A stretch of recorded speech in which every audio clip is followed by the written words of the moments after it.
Well, it has been a while since I have been able to say this, but we actually have a home sales report that did better than the street was expecting. I don't know how long it's been since I've been able to say that, but we can say it here on the Thursday edition of Markets and Mortgages. I am your host, as always, Tyler Crawley, and we are talking and we are starting with pending home sales. And I got to say, going into this report, I wasn't too optimistic. I mean, we've seen a lot of reports. We had, new home sales earlier this week was down 12.6%.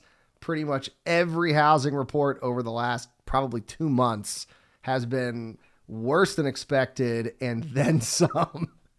And so I was not optimistic going in this report. And man, I was surprised. So let's get into the numbers. The pending home sales index fell 1%. That's it. I feel like we should have like a celebration. It only fell 1% to 89.8 in July. Now, this is the 8th time in the last 9 months that this report has shown a decline month over month. And of course, it is substantial that we are somewhat below 100 because 100 is equal to the housing market in 2001, which was relatively normal. I mean, 2001, we were in somewhat of a recession, but the housing market was somewhat normal, which it's been a while since we've been able to say that about the housing market.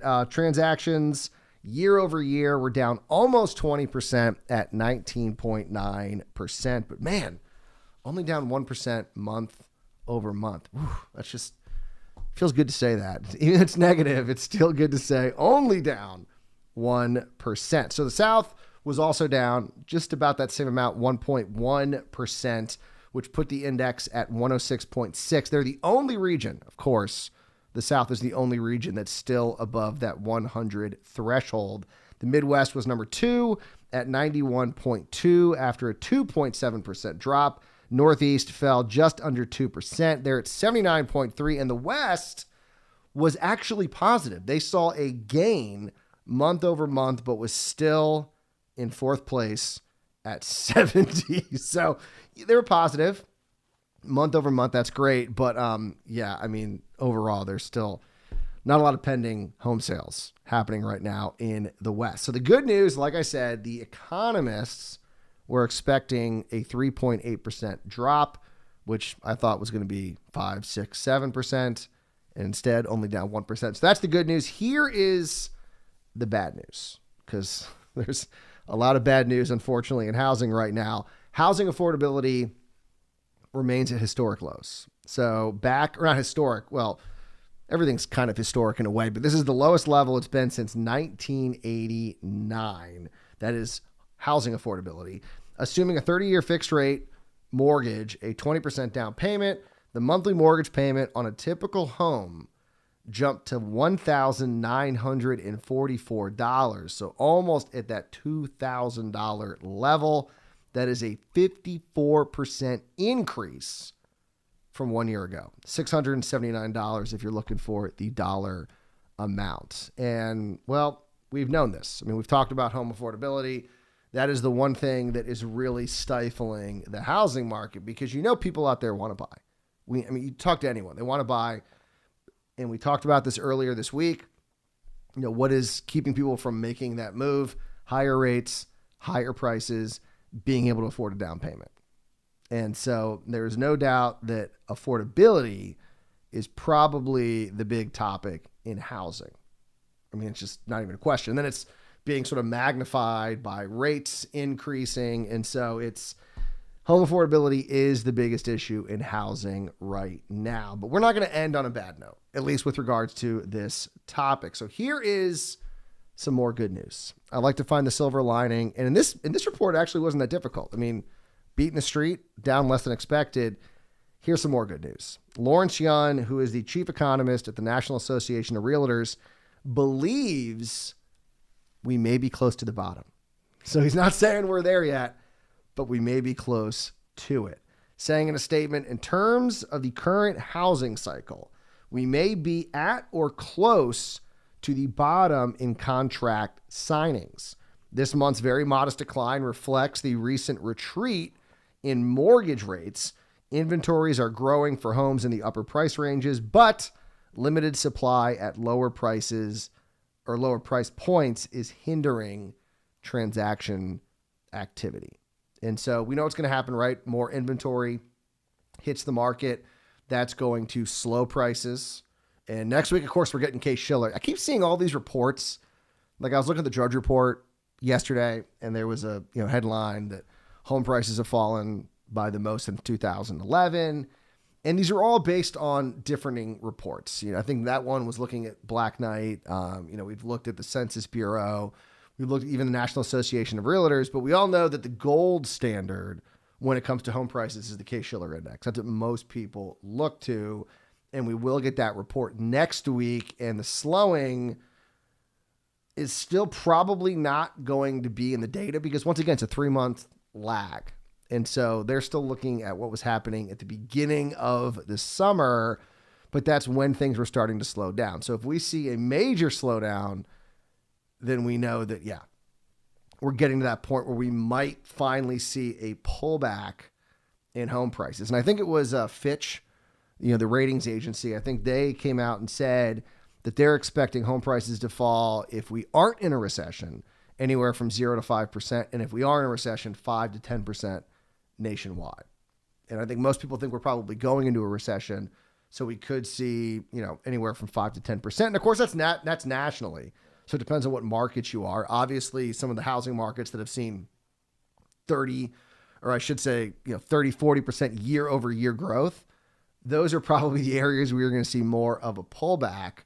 And in other areas where you've seen sort of a less drastic year over year increase, you may not see as much, prices might not fall as much. But that is kind of one of the problems, unfortunately, with this national data. As we all know, real estate, it's all local.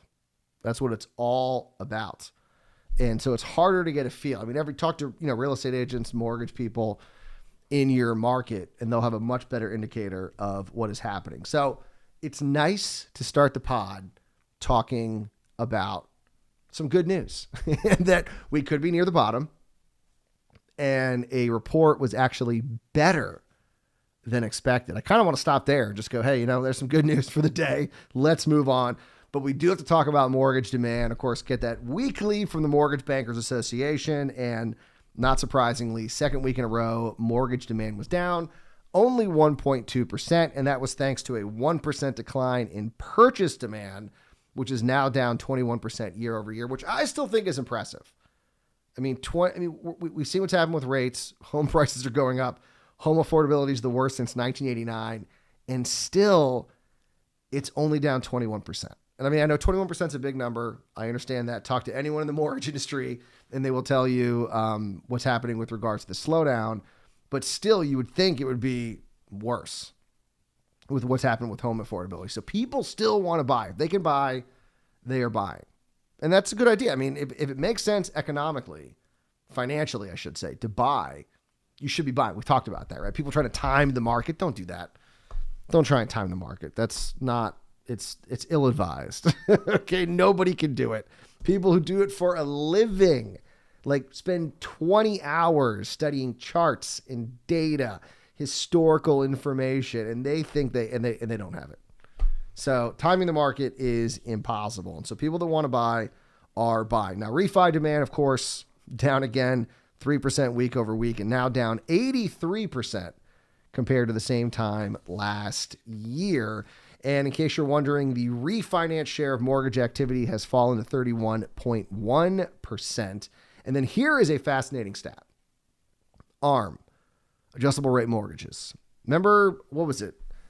Back in spring, we saw this number jump. Actually, May 6th, we saw adjustable rate mortgage activity of, all applications jump to 10.8%. And everyone outside of housing started freaking out. People, oh, here we go. Here it's happening again. 2008, all over again. It's going to happen. Well, now it's down to 6.5% of total applications. That is a 58% drop from its high on May 6th. So much for the great arm crisis of 2022. Listen, going back to timing the market, it's impossible to time the market. But if you're going to make a decision about housing, listening to this podcast, I think is a good idea. But just talking to people in the industry is the best idea. And no one in housing was freaking out about the ARM levels increasing, mostly because ARM products are very different. We've talked about that ad nauseum here on the podcast. But that's why no one was freaking out. But also they knew that it was based off of opportunities at the time, and it wasn't what happened in 2008, where people couldn't afford a fixed rate, and so they were going the ARM route. And when those loans reset, they were going to be in trouble. That's not what's happening with ARM products right now. So it's no one was freaking out except people outside of housing, and you've noticed all those people have now shut up. It's like the people that were worried about foreclosures. Then they were worried about the increase in ARMs. Now they're worried about inventory, and they're all wrong. They're all wrong. We talk about it here on the podcast. We look at the actual data. We look at the historical context, and we look at pundits that actually know what they're talking about. Is this going to continue? Is this going to be a problem? And so if you hear me panicking on the podcast, then you can start panicking because then you'll know that, okay, this data does not look good. But yeah, so much for the great ARM crisis of 2022. And rates last week, in case you are interested, according to the Mortgage Bankers Association, this is for the week ending August the 19th, they actually saw rates jump up pretty dramatically. They had the 30-year fixed at 5.65%. Like I said, that's a 20 basis point jump week over week and is up 262 basis points from 1 year ago. And pretty much everything was up. The 15-year fixed was up 14 basis points to just over 5%, 5.01%. And the ARM was up 38 basis points. So a huge jump for the 5/1 ARM, 4.81%. So rates up across the board, according to the Mortgage Bankers Association, which of course is going to put downward pressure on purchase demand and refi demand. Duh. And so, yeah, not the worst. And like I said, I'm still impressed that purchase demand's only down 21% with what's happening with housing affordability. And before we go, speaking of affordability, so I'm kind of torn on this issue because my conservative mind, my limited government fiscal responsibility mind does not like this next story. But from a professional standpoint, as someone who works in the mortgage industry, I'm like, that's not so bad. This might actually be pretty good. And what I'm talking about is the Biden administration announcing their plans for student loan. They're calling it relief. For some people, it'll be relief. For other people, it will be forgiveness. And so this has been hotly debated, I'm sure, all across talk radio, all across cable news, columns everywhere has been talking about it. We have not talked about it, but we finally got the date. I wanted to wait for the date. A lot of rumors. I want to wait for the data before we talk about it. So here is the plan. This is from the White House. The Department of Education will provide up to $20,000 in debt cancellation to Pell Grant recipients with loans held by the Department of Education, and up to $10,000 in debt cancellation to non-Pell Grant recipients. So a lot of people are going to be in that latter category. Now, who qualifies for this? Borrowers who are eligible are people who make less than $125,000 a year, and couples, so families, that make less than $250,000 would be eligible for this forgiveness. And to smooth the transition, the president will extend the pause on federal student loan repayment for one final time. I feel like we've heard that before. This is the last time we're going to do it, through December 31st, 2022, which means borrowers should expect to resume payments on their student loans January 2023. The administration estimates this will provide relief for up to 43 million borrowers and will cancel the remaining balance for 20 million borrowers. So that is the facts of the situation. And here's sort of the reality, because there's a lot of debates about this. Will this really benefit anybody? Will this have sort of a will this put more pressure on inflation? I mean, we've seen some good news from inflation data, and we're going to get some more news, of course, tomorrow. We're going to be getting the PCE index, which is the Fed's preferred gauge with regards to inflation, which most are expecting to be muted, if not fall a little bit like we saw with CPI, which showed 0% growth year over year. So we're seeing some good news from the inflation front. We're hearing about prices stabilizing with regards to automobiles, used or new. We're seeing some, gas prices are falling, some food prices are falling. So people are happy about that. But one of the big concerns and criticisms of this plan is, will it be inflationary? And there was a poll from CNBC that found 59% of Americans are concerned that student loan forgiveness will make inflation worse. And those people, well, they're not alone. I mean, there is some backing. People in the industry. Art Laffer, of course, famed economist, the famous Laffer curve, told Newsweek, quote, "Forgiving student loans will reduce the number of goods, which is inflationary. It will increase the size of the monetary base, which is also inflationary. The two together, I don't know how much it will contribute to inflation, but it's not a trivial amount." And I also heard Lawrence Summers, who famously was out there touting, he was concerned about inflation 6-7 months ago. He was one of the people who was the reason Joe Manchin decided not to get on board with the Biden administration's Build Back Better plan. But then Larry Summers said that the new plan, the Inflation Reduction Act, would not be inflationary. And that's when Joe Manchin decided to get on board. So Larry Summers is kind of a big voice right now, because the one person who's listening to him is Joe Manchin. That's the deciding vote. And he tweeted about this a couple days ago, essentially arguing that he believed it would be inflationary. And if you are going to do it, it needs to be targeted to middle class, which this technically is. I mean, we can have a debate about 250,000. I think anyone living in a major city, that would probably be closer to middle class. Everywhere else, probably not. So we can have a debate about that. But he also said to make sure it's only a few $1,000s. Now, is $10,000 by any definition a few thousand? Probably not. But it wasn't the full freight. And that's what he was worried about. So they kind of listened to Larry Summers on this. And so Larry Summers would probably argue that it's not as bad as if they would have forgiven all student loans. But because they are going up to $250,000 per household, which I would argue most households across the country, that is not middle class. And because it's more than a few thousand, as he said, it probably, in his eyes, will be somewhat inflationary. Now, how much?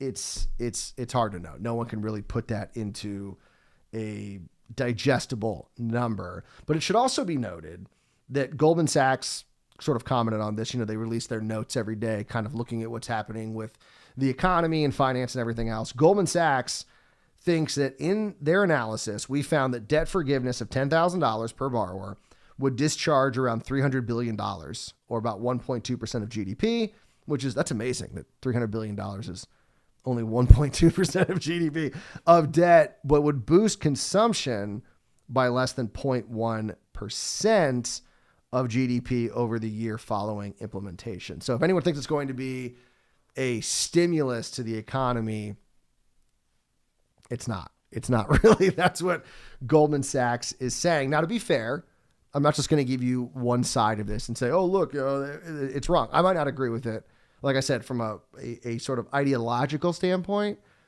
but I see the benefit from the mortgage industry, because I'm looking at it and saying, well, people have less debt, their debt payment drops, their debt to income drops, and maybe more people can afford a home and can borrow money to buy a home. So from a professional standpoint, I'm like, yeah, sure, why not?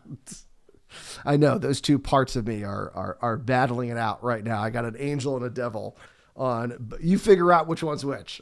I'll let you figure out which one is. Oh my, did you see that? Oh no, my light just completely. There we go. Look at this.